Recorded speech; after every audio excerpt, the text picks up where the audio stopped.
So the Associated Press is reporting that Donald Trump, the Donald Trump administration, is considering mobilizing 100,000 National Guardsmen in the effort to push back against illegal immigration. This is unprecedented. We have had instances of the National Guard being used in limited capacity along the border. But according to a memo obtained by the Associated Press and written by Department of Homeland Security John Kelly, Donald Trump is considering actually using troops as far north as Portland, Oregon, and as far east as New Orleans. And of course, it's going to include the border states of California, New Mexico, Arizona, and Texas. It is an 11-page document that calls for the mobilization of 100,000 troops to militarize immigrant enforcement, according to the Associated Press. The memo is dated January 25th. And again, was written by U.S. Homeland Security Secretary John Kelly. It has been already denied.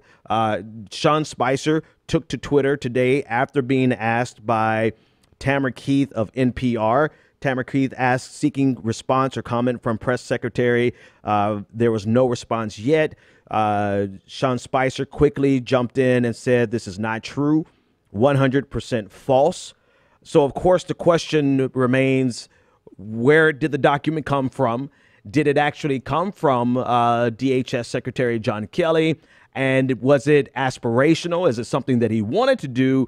And because of the actual implications of it, the Trump administration is distancing themselves from it already. We don't know. But of course, this is something that should be followed up on. It does remind me of the executive order fiasco of Donald Trump, where there were so many drafts. Everyone who wanted an executive order could write one, and then Donald Trump would choose whichever one he wanted to pick. And then it reminds me of the executive order on religious liberties that expanded the definition of what a religious organization was to include corporations, which would then turn and allow corporations to discriminate as well as health facilities to discriminate.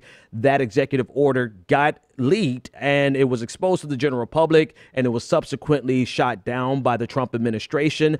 I'm under suspicion that this is what is happening in this case, that this is something, although not an executive order, this is something that John Kelly wanted to do. And this is something that he floated through a memo. The memo was obtained by the Associated Press. And then, of course, plausible deniability. Sean Spicer comes out very quickly to deny that it is at all true. However, there does seem to be a document that states that the administration at least considered mobilizing and nationalizing 100,000 troops to carry out the duties of immigration enforcement. This is a new level. Of course, it's being denied, but the sentiment and the tone behind the desire to even float this idea shows you the extent to which Donald Trump's administration is willing to go to further this fever pitch frenzy around illegal immigration.